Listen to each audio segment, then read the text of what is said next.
adverts, puppies, sad songs, happy songs, everything. Get ready for the waterworks.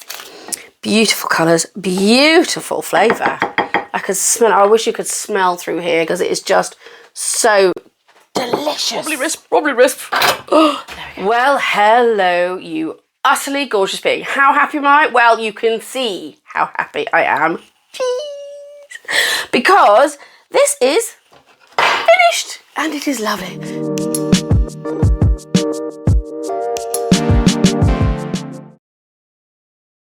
Hello, my lovely. Thank you for joining me for this video. I'm going to be making, well, it's an omelette basically, but it's Lizzie's omelette. This is one that I have made for quite some time. It's really quick, really easy, like all my recipes are. But it's just one that the kids really love. It's really fantastic to do if you think to yourself, oh my God, I haven't taken anything out for dinner, or I don't know what to feed them for lunch, and as my kids are really picky, this kind of keeps them satisfied. And it has the added bonus that it has some veggies in that they don't like, and they just eat it anyway because I have a secret trick, which is to cut it up really small. So it just becomes part of the flavour, which is really nice because a lot of the time they taste vegetables, they taste them on their own. And I mean, I'm not being funny. I love cabbage, but cabbage on its own, not going to be sexy. So if you mix it in with other things and other vegetables and other stuff like cabbage in the stir fry, sweet. So that's what I'm going to be doing with mushrooms today, which the kids think are from the devil. But they aren't. They're lovely and they're gorgeous and they give a wonderful flavour. And they're going to enjoy that along with their omelette today. So let's get on with it. I've already started chopping up some of the mushrooms. I'm going to use my fabulous Nicer Dicer Slicer mandolin thing. As I said, got this for our wedding a bajillion years ago as a wedding present. It's cracked. And but it still works, and it is still super duper. Oh my God, you're going to need A&E. Don't touch those blades sharp. So be very careful. There is a protective thing on there for a reason. So all I'm going to do is I've actually sliced some of these mushrooms already, and I'll slice the last one in a minute. In fact, I might just slice that now for you. I mean, obviously, you know how to slice a mushroom. I mean, it's not exactly rocket science, but just in case, some of you may never sliced a mushroom before, and if so, I shall take it by the hand and lead you through it. So just basically mushroom on mat, and then you just slice it.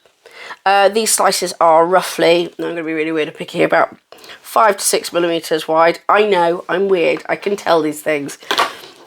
Like I've said in another video, my superhero power is being able to tell when something's out by 0.5 millimeter, which, as you can understand, doesn't really make me very helpful, but doesn't matter. So yeah, here we are. In here, I've got very fine chopped blades on there. On the other side, they're slightly bigger ones, more like chip size on the other side. These are half a chip. So these are kind of like really tiny French fries, nearly julienne, but not that small. So sliced mushrooms go in. That goes down, and then we get tiny little cubes. Now, the other thing I was going to say, that was a bit loud.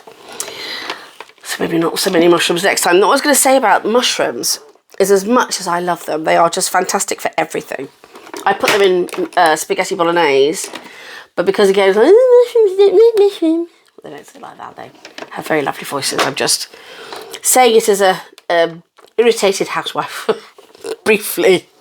But no, they don't like them, as I said. So if you chop them up really small, the flavour is incredible in most meals, especially beef flavoured meals. I mean, they go with everything. Bizarrely, well, this is a bit of a chunky one. I have to cut this one down. Bizarrely, I used to hate mushrooms as well as a child. Couldn't stand them. And I actually started liking them raw in salads, which is a bit weird. But I love the texture, and I started to appreciate the mild flavour. Sorry, I can't get this in. There we go, done it. They have a mild flavour, I find, when they're fresh. They're not as strong.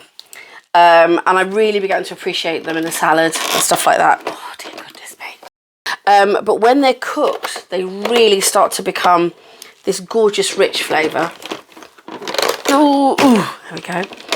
And it becomes a little stronger. I think because mushrooms have quite a lot of water in them, which you'll find out when you fry them, all this liquid comes out, and then of course all that water evaporates, so you're left with a concentrated mushroom flavour, which is very nice, very savoury, very delicious.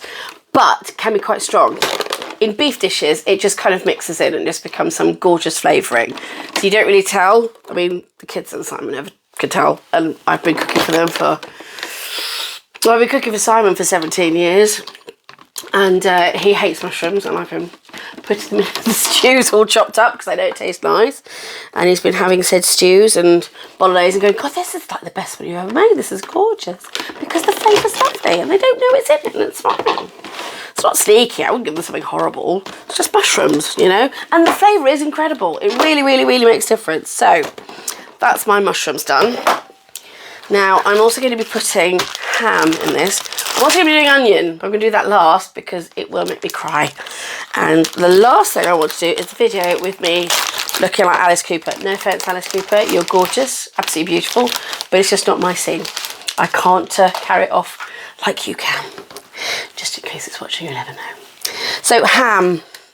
This is, we have weird names in this house. The kids call this dry ham. This is literally like ham you'd get at the deli counter, sliced for you. Simon likes wet ham, which you get in the packets, and because it is a bit wetter when you open it. My daughter will not touch that. She will only touch dry ham. But you can get dry ham in packets. Unfortunately, it is usually the finest ones, finest range. You taste the difference, and extra special and all the other things. But, you know, you don't have to use a huge amount. I'm just going to use a little bit here. I'm going to pop it in that bowl because it's going to go all in together. And I might just use a little bit more. I'll probably use half a pack. So, I mean, I know it's kind of like a couple of sandwiches, but with this omelette, it just feeds so many. So instead of making just like a boring ham sandwich. Oh, how have I done this now? It's all stuck. There we go.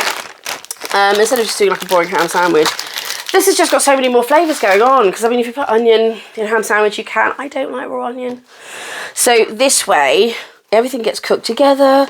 And you know what? I mean, that's the amazing thing about when you do things and chop them up small.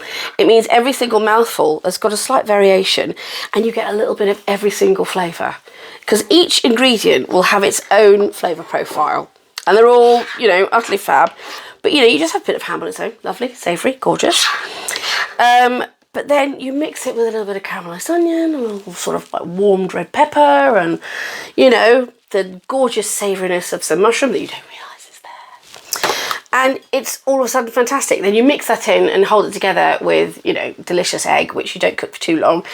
And then at the end of this omelette, what I do on the top is I just sprinkle some cheese all over the top. So basically, I'm going to cook it in the pan, cook up the ingredients first, and then I'm going to put them to one side. Then I'm going to break the eggs and all that stuff. Then I'm going to put the ingredients and the eggs in the pan and sort of scramble it a little bit so it cooks through. When it's sort of nearly cooked, I'm going to knead the grill. I'm going to ask Simon, my beautiful assistant Simon, to just pop this into the grill at the top, just so the top cooks off, because I just want the top to cook off, because the bottom, everything else is done. Now, this saves me having to flip it over, which is a pain in the bum. It's all kind of like craziness, and you flip it and you wind down, flip it and reverse it. But it's real hassle. So this way, I don't have to flip it. I don't have to have all that worry about things breaking, falling, dropping, and all kinds of nonsense. So I pop it in the grill, I let it get brown on top, and then when it's ready, I take it out, I sprinkle over the cheese, and then I literally just pop it under for a few seconds just so the cheese melts, maybe starts to bubble a little bit, take it out, serve it straight from the pan on a plate. You can serve it with just a salad, you can serve it with baked beans, with chips and peas, or you can serve it how I prefer it, with just 2 slices of toast and some tea, sort of like a breakfast thing. But again, also for lunch, I like to serve it in 2 slices of toast as a sandwich, which is absolutely brilliant. I mean, it's very flexible. You can even take it cold to a picnic because it's like a Spanish tortilla, so it'll be absolutely fine, whatever you want to do. Pepper! So, any colours fab? Obviously, green pepper turns to yellow pepper turns to orange pepper turns to red pepper. It does get slightly sweeter as it turns the colours, but any of them are fine. Green pepper's absolutely positively lovely, and the sweetness profile really isn't a huge difference, to be honest. I'm just using red pepper because we had one in the fridge. Again, you can also change the vegetables. You can use courgettes. Courgettes are yummy. Courgettes are so lush in a omelette. They are very watery though. So like mushrooms, I would fry those bad boys off first a little bit because you're going to get a lot of moisture in the egg and it's going to take a lot of time to cook. But, you know, you can add anything. I mean, if you've had some veggies left over from, you know, your meal the day before, then by all means chuck them in. I mean, ready cooked veg is much better because you can't actually cook raw veg in with the omelette because obviously egg takes really no time at all to cook. So this is why we're going to be frying these all up a little bit so we don't have to overdo our egg. Because if you do try to cook an egg for as long as you need your veggies for, it becomes really hard and rubbery, which is not very pleasant. I'm going to use another bowl. I'm going to use this jug just to put these in for now. So yeah, so we just fry these up. I mean, the onions are going to be caramelised. Then I'll chuck the mushrooms in just to try and get rid of some of the moisture in them. There we go.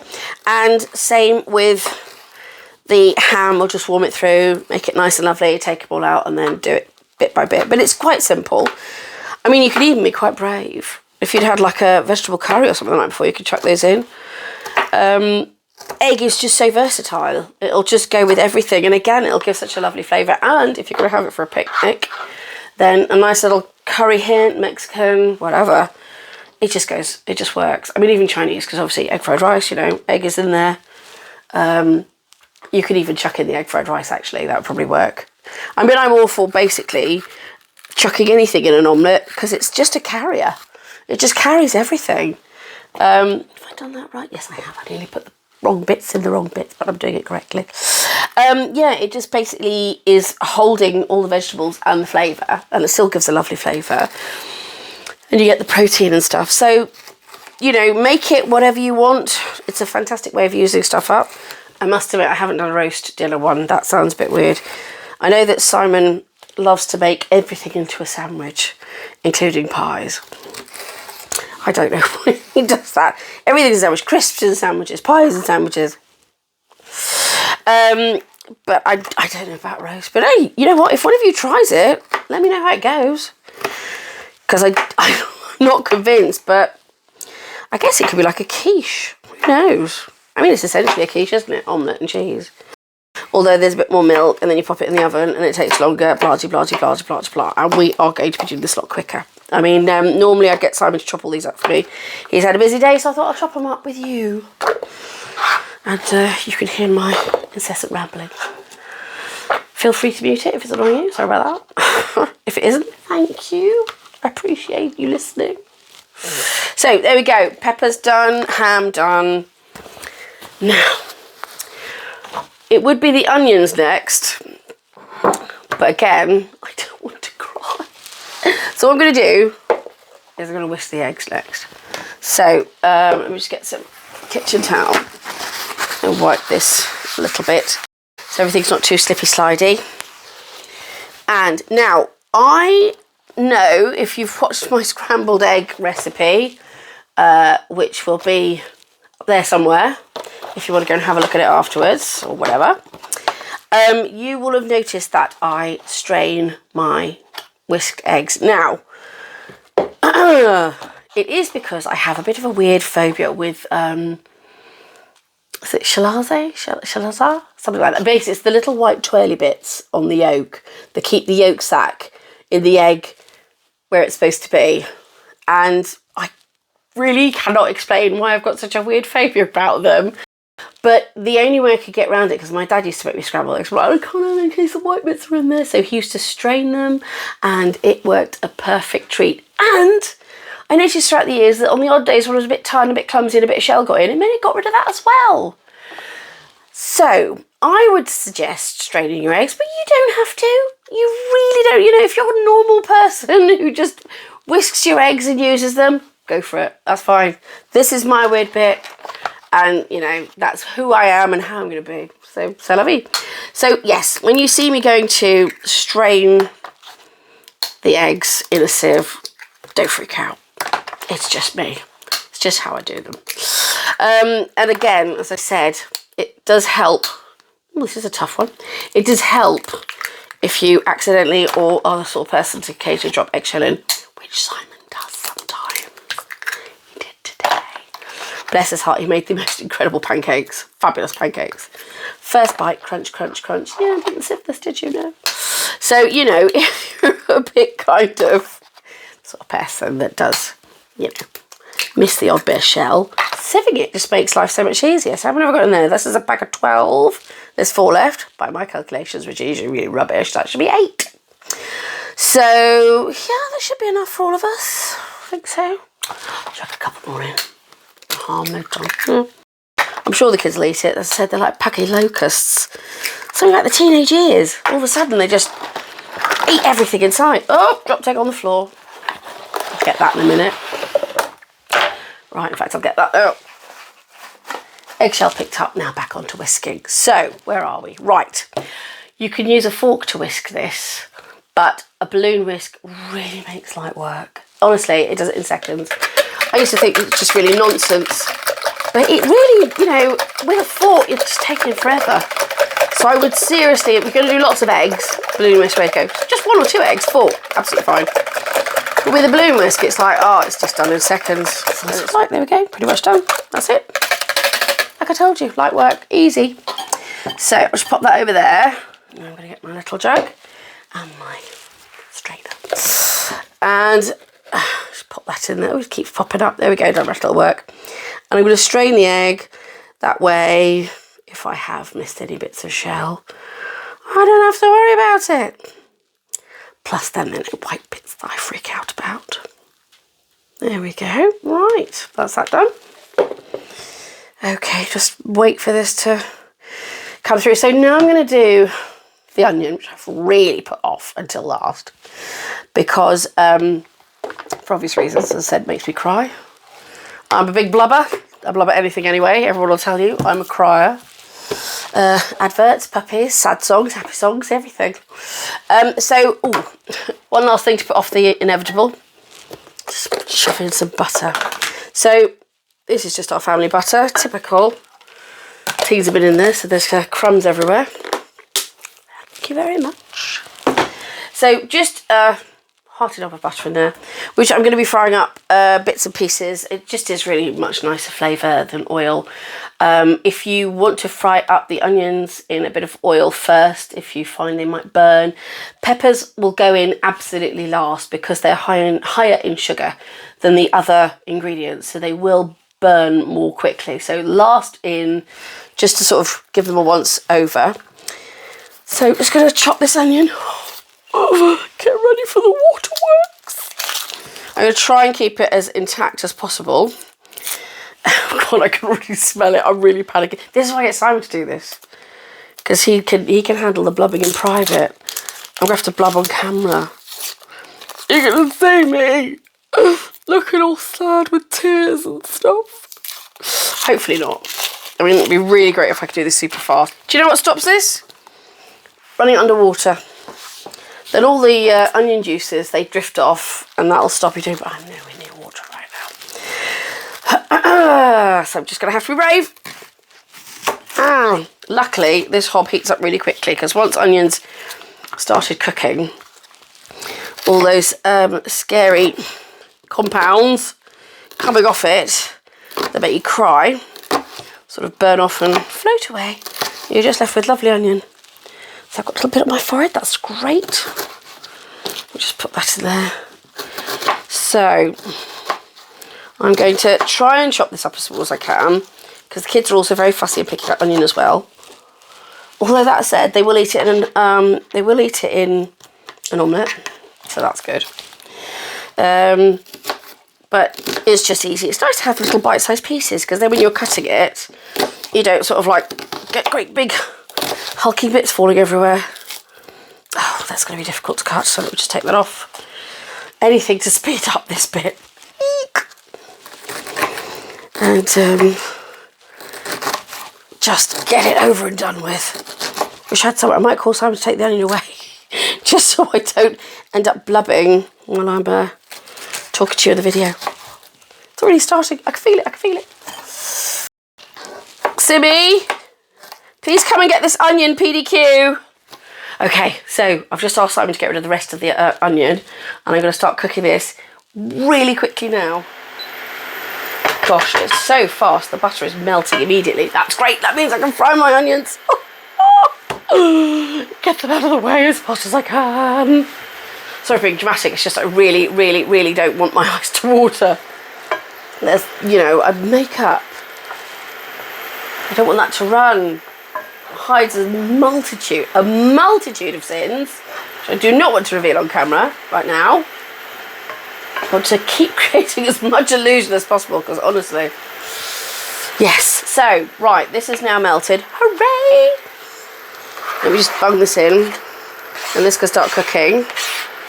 And then I'm just going to move this away from here, because the further away it is from me, less likely I'm to burst into tears. Right, here we go. Let's fry these bad boys up. And I'm going to fry those first because they're onions, and I really just want to get them out of the way. I've got a little bowl here, which I should be putting whatever's cooked in there and all together, because I'm cooking bits of it separately. But it'll all end up in there anyway. So basically, turn this up a little bit, just cook off your onions, just so they're caramelised. We're not really kind of doing anything too fancy. It's just, you know, as I said, when we bake the omelette, it cooks so quickly that you don't want to be spending too much time trying to, you know, make sure the onions are cooked. Plus, if you put the raw onions in the omelette, it'll take on the flavour of the raw onion, which, you know, no problem if that's the sort of thing you like. But I love the flavour that caramelised, oh, turn that down a bit, caramelised onion gives. It's just so beautiful. A little bit of sweetness, all that savouriness in there as well, and it's just so much nicer. So I fry them off, even if I'm doing onion omelette, which is one of my maternal grandmother's favourite dishes she used to make for me. It sounds weird, but it's absolutely gorgeous, really delicious. And just frying the onions off at the beginning really just helps to create the flavour, softens the flavour. You still get a gorgeous onion flavour, but not that sharpness, because it can be quite sharp and peppery. We want to lose that. We want to just pull it down into just the warm, rich tone flavour that fried onion can give. Absolutely gorgeous. Now it's becoming nice and glassy, which is lovely. And I'm just going to keep going a little more, starting to brown off a little bit. And we're not looking to make this too brown. I do like it a little al dente, not too al dente, but it's kind of like a sweet spot when it just starts to go a bit golden, as it's turning now. We're just starting, it's all glassy. I say glassy, you know, it kind of goes a bit more transparent. It's not that solid white opaque. And then it takes on a kind of creamy colour. That's what we're looking for. And because this thing cooks at the speed of light, that's what we've got. I'll just show you. You see? That beautiful colour. It's beeping, by the way, because I've taken the pan off and it's like, where's the pan, man? I thought we were cooking. It was all going so well. Right, turn it off. Right, so that's beeping. So we've got the onions ready. Hooray! So I've done those. Here you go. See? They're the lovely colour. Just a slight creaminess, slight glassiness, which is gorgeous. Now I'm going to do mushrooms. Now I'm not going to put any more butter in there because they're really watery. Oh god, can I get this lid off? Let's go. There we go. See, chopped. It's finely chopped. I shall see how this pan goes. It's a non-stick pan, supposedly. So technically, it should not burn or stick. Obviously, if it does, we'll just chuck a little bit of butter in. But I just want to get these reduced down. Oh, I can smell the flavour. It's so, so strong. And that's the thing I want to just calm down a little bit. I love the flavour of mushrooms, and don't get me wrong, if you adore the flavour of mushrooms so much that you want them as strong as possible, then by all means pop them in, but they will give off some water. And what I want to do is just try and get rid of a little bit of that. So we'll get the flavour, but not the liquid, which really, look, you can see the steam coming off this is insane. And now they're starting to sort of boil in their own juice. because they are so watery. I mean, we're already getting, can you see on there, we're already getting some liquid. There's actually liquid collecting in there now, and that's what I didn't want in the omelette. It's not a huge amount. I mean, there's only a few mushrooms. I think there's 5 mushrooms. If you're doing like 500 grams of mushrooms, then you're going to have tons of liquid. But this is only 5, so I'm just sort of cooking them off. And to be honest, that's all that needs to be done. There we go. So the shrooms are done. I'm going to chuck them in with the onions. Because I chopped them so small, they cook really quickly. And all that moisture has gone in a heartbeat. So, put that back on. Does not complain. Another knob of butter. So I'm going to do, oops, she says, knocking stuff all over herself. I'm going to do the ham, which again, you don't have to do the ham either, actually. I might just, I don't know, can you do the ham? Do you want to do the ham? I'm going to do the ham. I normally do the ham, and then I thought to myself, maybe this time I won't. But you know what, I thought, don't start making things up as we're doing something on video. Stick to what you know. So, okay, I normally do this with the ham. I fry the ham up. Again, it's not, you know, it depends. If you've got, as I said, what Simon calls wet ham, frying it up just does give it a little bit more crispiness and flavour. With the dry ham, it really doesn't do a huge amount apart from just browns it off, you know, take some of the, if there's any fat on it, because I don't like ham fat at all, but if there's any on it, it tends to burn off. Again, you can change this to lardons or bacon. It doesn't have to be ham. Anything you fancy, really. As I said, you know, these would have been probably put in a couple of ham sandwiches for somebody.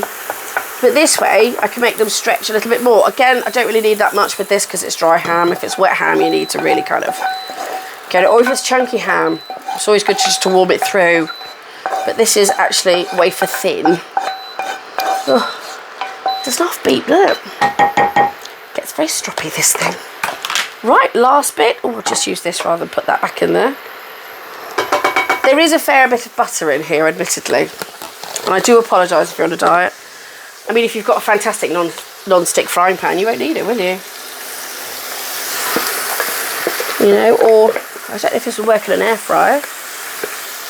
Did have one once. We tried to do chips in it and it didn't really do very well.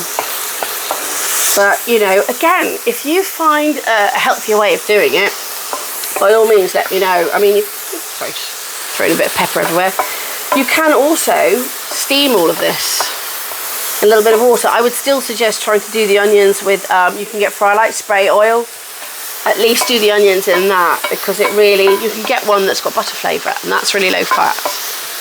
And that does the trick. So you could do all of them in that Frylight and you would still get gorgeous flavour.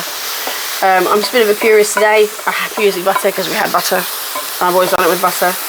But, you know, the wonderful thing about all my recipes is, as again, I'm not precious. I'm not precious. If you want to change it, if you want to make something better, so someone took my Big Mac recipe, link to it up there if you want it, and they made it vegan and it looked absolutely gorgeous. So, you know, if you want to change this into a way that it works for you, be it a low-fat version, use the spray oil that you get for, you know, all these healthy eating diet routines, and it'll still work.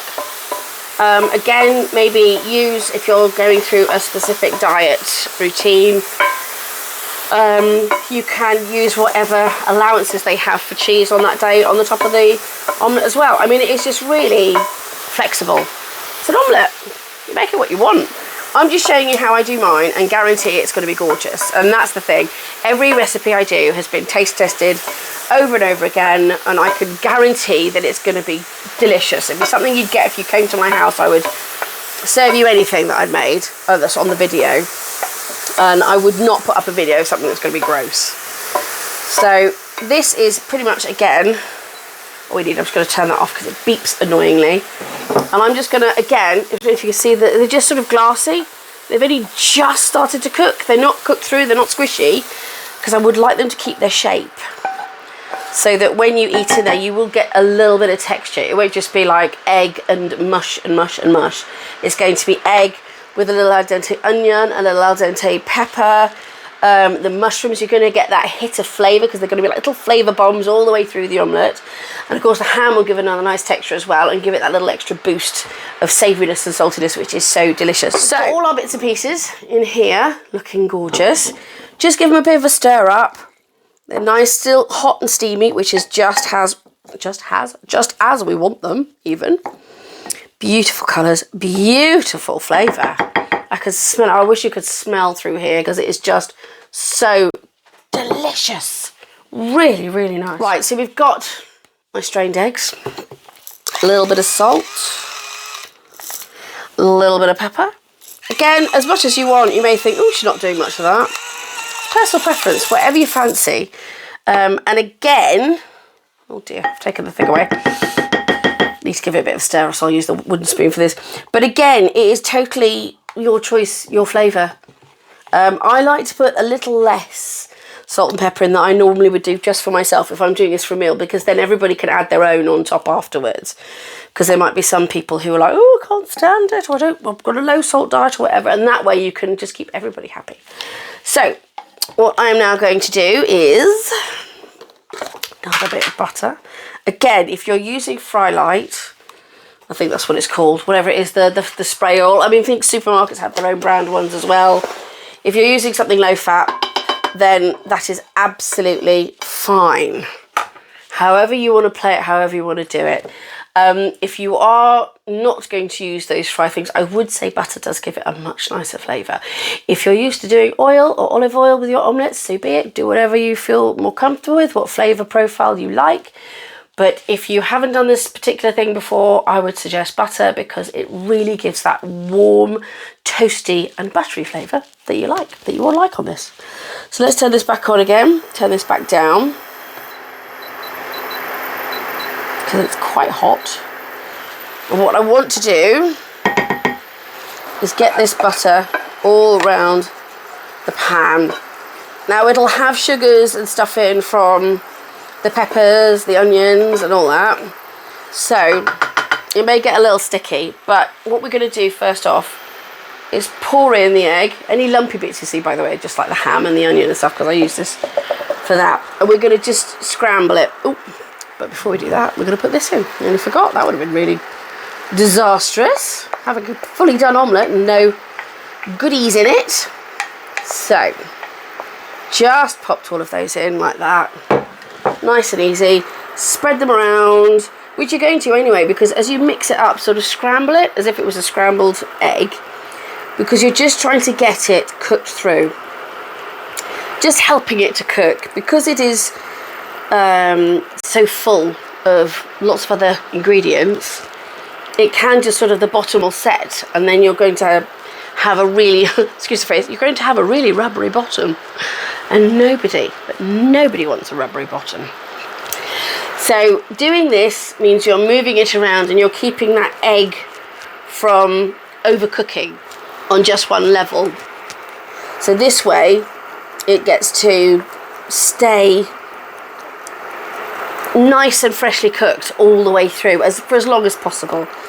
When we get to a certain point, I will stop cooking it when I see that it is sort of nearly cooked on the top, and then we cook the top from the top down rather than from the base up, because if I left it on here as it is, oh, she's just spilt it everywhere. If I left it on here as it is, it would become rubbery on the bottom again. Like I said to you, this scrambling is really to try and keep it moving and keep every bit of egg that touches the bottom freshly cooked. So you're moving the freshly cooked stuff to the top, swirling it round, and you're seeing it's getting thicker and thicker as I'm doing this. And that's what we're looking for. It means all the egg is starting to cook through. Oh God, forgive me from flinging it everywhere. It's quite hard at this angle. I should really move this to the middle of the table. So we're getting there now. I'm just going to turn this down. Right. So we're starting to see it quite solid. And this is what I'm looking for. Can you see? It's got gaps. And those gaps are telling me that it's now beginning to cook all the way through. as a scrambled egg. So what I'm going to do, just do a little bit more, get it a little bit more together, and then I'm going to leave it as kind of like a half scrambled pie. It's still cooking on there. I'm just going to get this tea towel as a little mini trivet because I've got to put them out. I forget everything. Right, so as you can see, this is like a little scrambled, was like a nearly scrambled egg, and I've just flattened it out. Now what I'm going to do is ask my beautiful assistant Simon to pop this in the grill and just cook this last bit off for me, and that will just cook it just correctly on the last little bit. So I'm going to hand this over to Simon, shush you, and I will see you again when it's done before we put the cheese on. So thank you, Sim. Hello and welcome back. So it's been under the grill and it's kind of ready, as you could see from there. Oh, wobbly wrist, wobbly wrist. Oh, there we go, back down, because it's quite heavy. But it is delicious, it looks fantastic. So all that's left to do is just to drizzle this crummy cheese on the top, and then I'm going to pop this back under the grill, where other Simon is. My beautiful assistant Simon is going to pop this under the grill and just let that cheese bubble, melt, and be sexy. If you can have sexy cheese, can you have sexy cheese? I'm having sexy cheese. Sexy cheese is happening. It's happening. It's a thing. Right, so I'm going to call, I've just pop the, that's hot, don't touch it, it's hot. I've just popped that on there, she says, holding it like a complete idiot. That'll be better. Right, so what I'm going to do now is just get this loveliness back into the grill. Just not for long, for a few seconds, just to brown off and bubble. And then I will stop making all that noise and bring it back and show you what the finished article looks like. Well, hello, you utterly gorgeous being. How happy am I? Well, you can see how happy I am. Jeez. Because this is finished and it is lovely and it is gorgeous and it smells like heaven. Oh, yeah, baby. Oh, yeah. Oh, yes. So I'm going to take this out of the pan carefully with one of these. This is well, I used the butter, so just ignore that bit.